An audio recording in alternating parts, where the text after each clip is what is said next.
Game theory. FNAF. I solved ruin. Security breach. All right.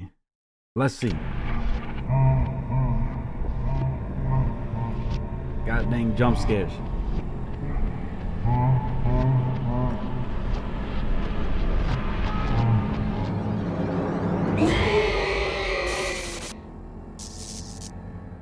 Hello, Internet! Welcome to Game Theory, where today it's the best of times and it's the worst of times. I mean, on one hand, FNAF fans be eating good this month. There's books, there's a teaser for the movie, there's a trailer for Security Breach's Ruin DLC. Heck, there's even a brand new FNAF VR sequel that literally got announced. They're going crazy, bro. Books, movie, and game. As I'm recording this episode, it is all super exciting stuff. Crazy. I hope you're prepared to engorge yourself in lore like Chica consuming a pizza. It is literally the year of FNAF, which is fitting since it's 2023 and that's the year of FNAF 3. Also, probably FNAF 6. Honestly, the only thing they're missing from this year is some sort of haunted attraction. But on the other hand, there is chaos in the wider theorist community. Buried in this landslide of new material What's going on, a lot. And I mean a lot of very significant lore drops. Isn't FNAF like their most popular type of content that they cover? That feel unusually explicit for this franchise. Hints to the origins of Henry, revelations about secret AI programs controlling the Pizzaplex, confirmation that Gregory was in fact Patient 46. But here's the thing, no one can actually agree on what it's all trying to say. Everyone recognizes that there's been a lot of very important stuff that's being revealed lately, but every online FNAF theorist that I've seen has taken the clues and wound up with a different solution to the puzzle. And normally that's not a big issue. That is the beauty of theorizing, to reach your own conclusions, to make your own predictions, to come up with your own personal headcanons as part of the internet hive mind's attempts to work together and solve a common mystery. There are going to be people that you agree with and people that you don't, and you know what? It's great either way. Except this time You heard that?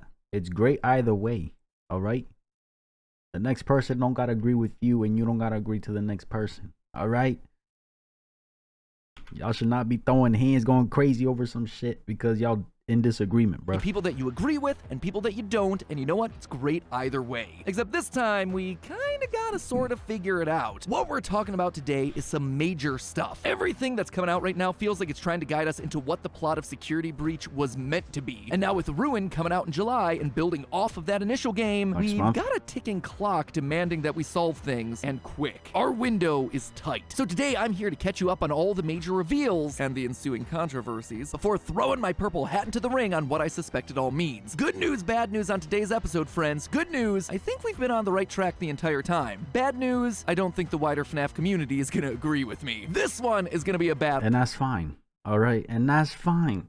So, are you ready, theorists? It's time to eat pizza and theorize. We're gonna check the comments. Pizza. Okay, first let me catch you up on the big FNAF drama. Let me set the stage. It's April. All of Team Theorist over here has just finished slaving away on our massive timeline for the series. We've done it. We are on the beach, coconut drinks in our hands, eager to take a break from You can't forget the Diet Coke, you know what I'm saying? Franchise until Ruin's release later in the year. But nope, Scott had himself some other plans. He smacked those beverages clean out of our hands and released 3 new books: Submechanophobia, The Bobby Dots Conclusion, and Nexi. Now, normally that wouldn't be too much of... Ooh, Nexi? That's a fire name. Nexi.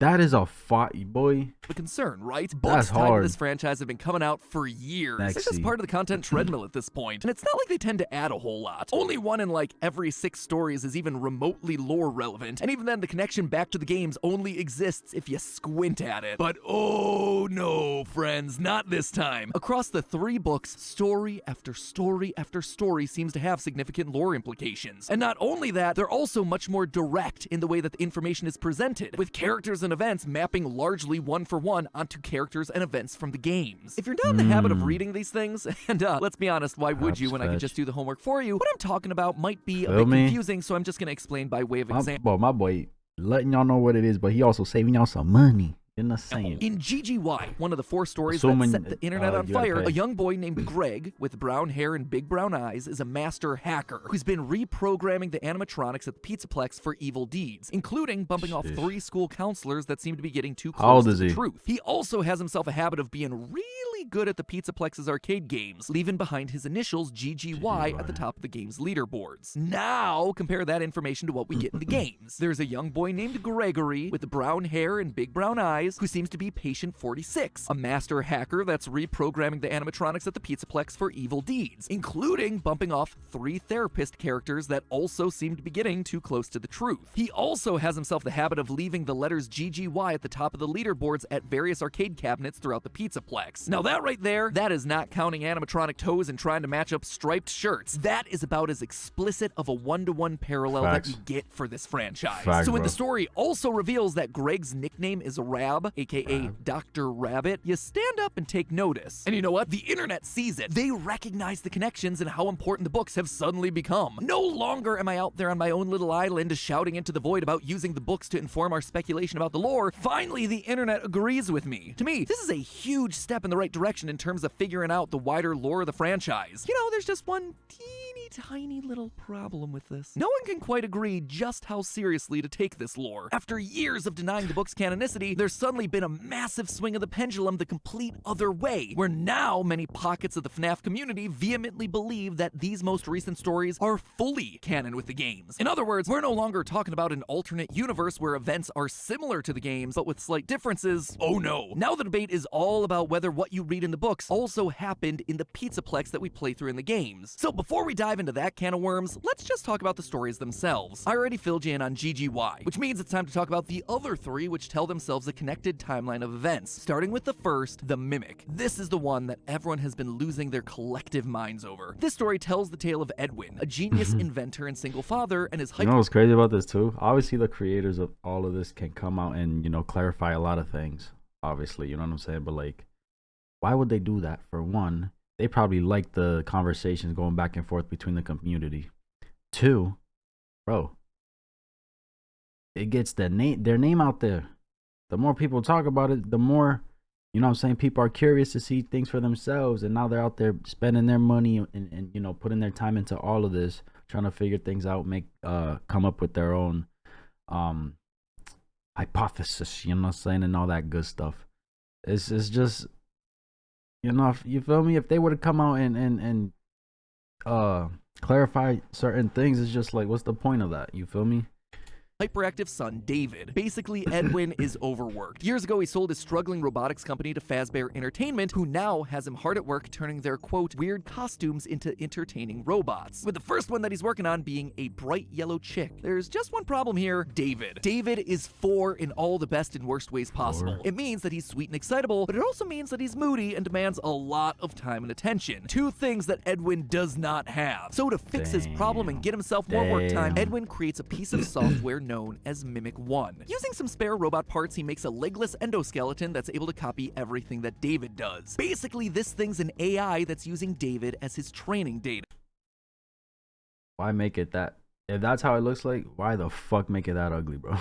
And while Mimic 1 starts by merely copying David, pretty soon it's able to respond on its own, independently. And David loves this thing, which means that Edwin is finally able to disappear into his work. Everything seems to be going well until tragedy strikes. An unsupervised David runs out into the middle of a busy highway and is killed. Edwin is devastated, and he takes all his rage out on the Mimic, this robot that continues to behave like his son, infusing the metal of the bot with pure agony. We then flash forward in time to Edwin being gone, and the Mimic roaming the halls of his abandoned home, a brutal killer still in possession of David's childlike tendencies. So, does any of that sound familiar? Cause it should. It's Henry Emily, a genius inventor who helped create the robots of Fazbear Entertainment. A man who also happens to be a single father whose only child dies in a tragic accident when they decide to run outside. A creator whose first project was Chica. Now, that alone would be plenty of connected dots, but the story continues to hammer home the parallels between these 2 men. In past videos, I've talked a lot about Henry's signature animatronic design, the hinged jaws that we see on the original animatronics, as well as the Rockstar animatronics. Well, guess what? This is how Edwin decided to build the Mimic. Quote, under the eye housing, Edwin had welded in place a hinged jaw. Speaking of Edwin's robots, do you know what Edwin's first business project was? He made robotic vacuum cleaners, presumably like the ones that we see in FNAF 6. Edwin and Henry even share the same sandy brown hair color. But the other big parallel that the story gives us is when Edwin destroys the Mimic. The way this event is described is very similar to when Henry built the final Charlie bot from the 4th Closet novel. Here's how it's described in Tales details of the Pizzaplex. He could almost feel his murderous thoughts pouring through his muscles, transfusing through the metal into Mimic systems. And here's what happens when Henry builds the Charlie bot after her death. Quote from that book: "When Henry began to make the fourth, his despair turned to rage. He seethed as he soldered her skeleton together, pouring his anger into the forge where he shaped her very bones. It was not Charlotte drenched in grief, it was made alive with Henry's fury." In both instances, we have men who have instilled their creations, animatronics that are literal stand-ins for their dead kids, with the pain and rage of loss. If that's not a solid connection, I don't know what is. Even from a timeline perspective, Edwin being Henry makes a lot of sense. In the Mimic, they specifically call out that he's 24 years old. After the death of his son, he disappears. 24. But then, in another tale from the Pizzaplex, this one called The Storyteller, we meet up with Edwin 40 years later, at the point that he decides to return to the Fazbear franchise to sit on their board of directors. Again, the books make a very specific point to call out all these dates. So why? What's the big deal here? Well, if Edwin is truly the parallel for Henry, Henry lost his daughter Charlie in 1983. We're not exactly sure when he leaves the company, but we definitely know when he comes back, 2023, as evidenced by the numerical code in FNAF 6. 40 years later. A perfect match to the time frame that the books have laid out. In short, Edwin has to be Henry, which means, in a very cool twist, our early franchise timeline was almost perfectly correct. In that video, I said that William Afton's company specialized in hand-sewn mascot suits, and that Henry, when he was brought in, was the one responsible for turning those suits into animatronics. That prediction right there, that was right on the money. I was also on the right track when I said that one of the two founders had their failing company get bought out. I was just wrong about which one. In that timeline video, I suggested that Afton made Fazbear Entertainment, but eventually ran out of money and had to be bailed out by Henry. But as this story shows, it's actually the other way around. Henry was ultimately the one that was bought out. And in one final parallel between the books and the games, the story actually describes the Fazbear exec that gets Edwin to sign away his business as Portly, which connects all the way back to the Silver Eyes, where Afton was described in a similar way. Quote, "Afton was as robust and lively as Henry was withdrawn and shadowy. He was a hefty man who had the ruddy geniality of a financially shrewd Santa Claus." Okay, cool, so we've got some confirmation on some early parts of the franchise, but what does any of this mean for Security Breach? Well, that's where the second Edwin story comes in, the Storyteller. In this one, we rejoin Edwin 40 years later. Because of his importance to the early days of Fazbear Entertainment, he now sits on the board of directors. A fact that does not land too well with the current head of the board, Mr. Burrows. Get it? His name's Burrows because everyone's always connected to rabbits. Anyway, to cut costs at the Pizzaplex, Mr. Burrows decides to lay off the entire creative department, instead replacing them with a generative AI that's capable of creating new storylines for all the characters. Basically, this thing is like ChatGPT on steroids. This, understandably, upsets Edwin, who apparently has gone... Yo, that's scary, bro. AI, robots, self-checkouts, all these things is just replacing jobs, bro. You feel me? And saving them money, obviously. I mean, no, it is saving them money in the long run. Obviously, technology costs a shit ton. AI and all this shit, you know what I'm saying, to put in place initially costs a lot, but like over time, it's like you make your money back at the end of the day. It's just sad, bro. You know what I'm saying? Like, everything's getting taken over by computers, tech, robots, AI. And you feel me? Like, humans is gonna be jobless, man. From engineering nerd to creative part of the company. But he's not just a WGA member that's upset about some Writers Guild's rights. What makes matters worse is the fact that Mr. Burrows isn't using just any AI, he's installing Mimic 1, the same program that Edwin created, the one that was trained by his son 40 years prior. When they install it, it even comes in the form of his son's favorite toy, a white tiger head. And here's where things start to get real crazy. This AI controls everything in the Pizzaplex. It runs through a large central tree of wires that are connected through the walls, even tapping into things like the animatronics themselves. In fact, once the Mimic 1 program gets installed, the behavior of all the animatronics starts to change from their normal personalities into something that's a bit more like a 4-year-old. They start to become possessive. They get into tug-of-war matches over toys. They sulk in the corner and cry. David is somehow getting infused into everything that this AI touches. Eventually, Edwin attempts to shut the Mimic 1 program down, but he dies in the process. However, in his final moments, he attempts to communicate with his son inside the AI. You see, in the Mimic story, Edwin watches David communicating with his robot buddy using a made-up language described like this. Quote, "David and Mimic had been doing all manner of odd little drawings that were surrounded by markings that looked vaguely like hieroglyphics. Edwin then uses this same language to communicate with the Mimic software at the end of the Storyteller. Quote again, every sheet of paper was covered with odd stick drawings and strange symbols that were not at all familiar to Mr. Burrows. Squiggles, squares, loops, triangles within triangles." So why is this story such a big deal right now in the FNAF community? Well, everyone knows it's important, it's just that no one can truly settle on what it's trying to say. Which means it's time for me to do my best to try and break it all down. Now, I've already mentioned the parallels between Edwin and Henry, but what that also suggests is that Edwin's son David may just be an analog for Henry's only child, Charlie. Not that they're one and the same or following the exact chain of events, but rather that where David goes in the books, we should be looking for Charlie to follow in the games. And in the story, the Mimic 1 AI that was trained using David winds up controlling the Pizzaplex and all its animatronics via an intricate system of wires. This, to me, is the book suggesting that we should probably be looking for Charlie to be doing the same thing in the games. And wouldn't you know it, but there is a lot of evidence to suggest exactly that. Throughout Security Breach, it makes sense too. You know what I'm saying? There are wires everywhere. Black and white striped wires that look very similar to everyone's favorite possessed puppet, Charlie. There are also the staff bots roaming around looking like a twisted version of the puppet. We also see several unexplained Nightmarion plushies hidden in strange locations throughout the building. Again, suggesting what the fuck? Hey, yo! That an angry version of Charlie may just be at work within the walls of the building. During my complete timeline, I suggested that the reason we were seeing so much puppet imagery throughout the Pizzaplex is because Charlie's possessing the building poltergeist style. Just like the house in that movie is possessed by angry spirits, the Pizzaplex is haunted by Charlie because it's built on top of the location of the FNAF 6 fire. Basically, her physical form may be gone, but her spirit is still gonna haunt the building until Afton is destroyed. And again, I think that this latest story confirms that I was close about the what, but not necessarily about the how. Charlie is still very much here, but it's not a haunting, it's technological. And look at this. The wires are even formed in such a way that they look like the trunk and branches of a tree, exactly the way the Mimic's wires are described to run through the Pizzaplex in the book. Just like David's consciousness infected everything in the Pizzaplex during the Tale story, so too is Charlie infecting everything in the Pizzaplex of the games. But that's not all. Nah, he's making sense though, yo.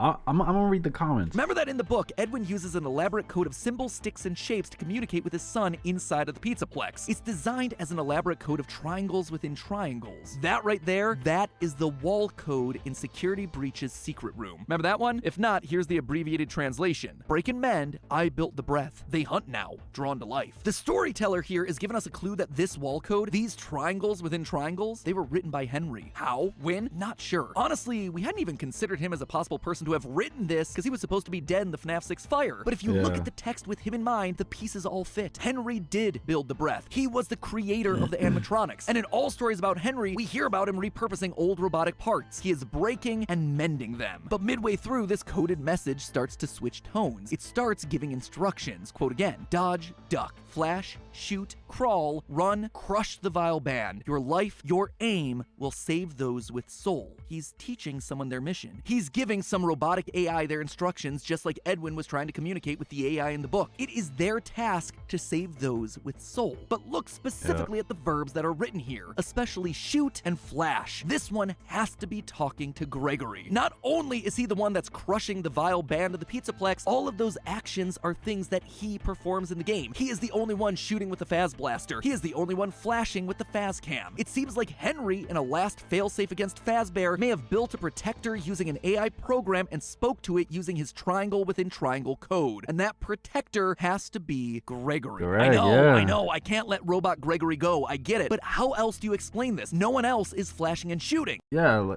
no, bro, deadass. How else do you explain that?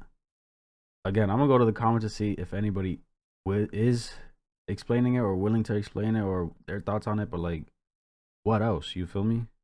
And remember, the story GGY confirms to us that Gregory is patient 46, whose secret therapy tapes are played right next to where this code is in the very same room. Everything in this one room is screaming that the message is for Gregory, written in a code that the books tell us is reserved for robot brains. But this then raises two major questions. First, how could I say that Gregory's a robot when we see him in GGY as just a kid at school? And secondly, GGY makes it clear that Gregory is a villain, hacking into the animatronics and using them to kill people. Apparently, all three of your former therapists have gone missing, or two of them are missing. One of them was found dead. The woman's body was pretty messed up. It looked like it was mangled by machinery. Gregory's pen name for a large portion of the book is Dr. Rabbit, for crying out loud. If that doesn't scream, oh, by the way, I'm also working for Afton, I don't know what does. He even calls himself the wizard's most favorite apprentice. So how can I say that he's working for Henry when it's very clearly being told to us that he's also working for William? Well, first off, we never actually see confirmation that he's a human in the books. In fact, we largely get the opposite. Gregory is actually described in the book as, quote, an unfamiliar kid who looked a little lost at the start of the school year. So there's no past interest with this kid. No growing old together with a group of friends. He just appeared out of nowhere one day. What's more, whenever his friends do something odd, Gregory reacts in a very robotic way. He cocks his head and he has a weird pause in his behavior. Is that a lot to go off of? No. But also nothing about him explicitly says that he's necessarily human, or that he's just the reluctant follower. That's some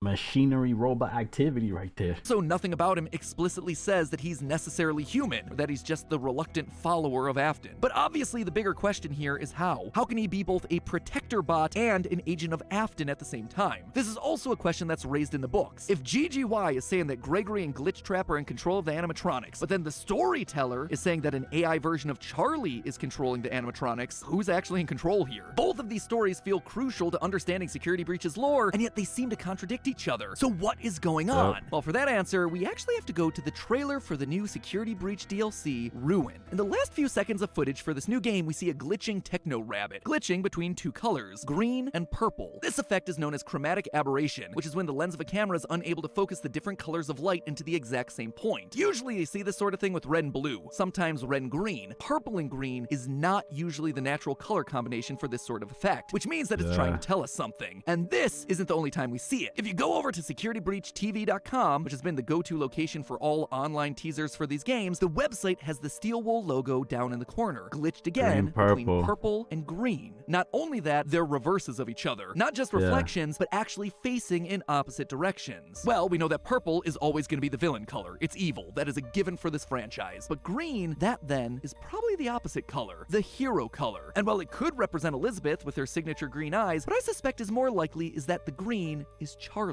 The color of the security puppet's eyes, the color of the wristband that she was wearing the night that she died, all green. So within Gregory, and honestly within all of these animatronics, there's a capacity for both good and evil. Glitchtrap is in the code, obviously, he's purple, but there's also a force for good, Charlie, in there as well as green. And what we're playing through is a battle between these two to ultimately decide who wins. That's why the tiger head and the Tales from the Pizzaplex story has two differently colored eyes. It shows two forces at work within the same program. This also explains why throughout the game, the other animatronics are getting corrupted, but why Glamrock Freddy isn't. He's booted in safe mode. The Storyteller establishes that all the animatronics are hooked into the computer network that controls the Pizzaplex. By glitching out and then rebooting in safe mode, Glamrock Freddy is separated from that system, as well as any sort of corruption that's happening within it. And just like that, it all became crystal clear.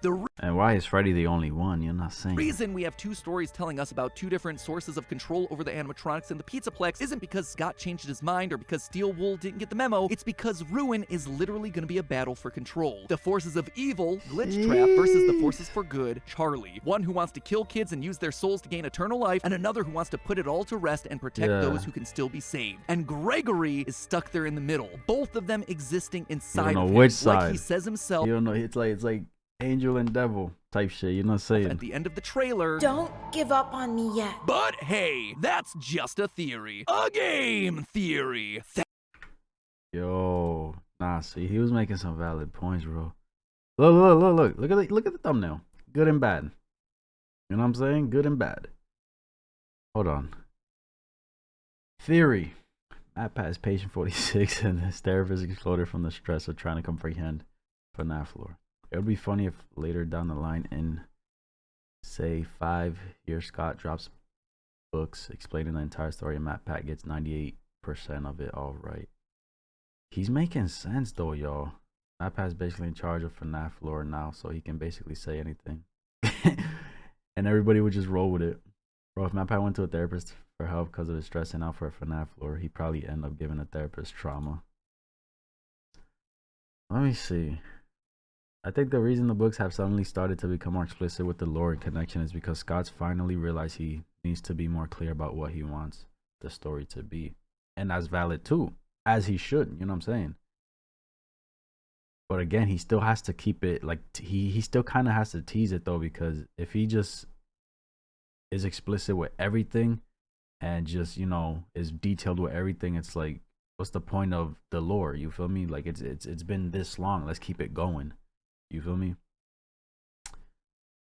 It's the best of times, it's the worst of times. Matt Pat slowly going insane from all the FNAF lore.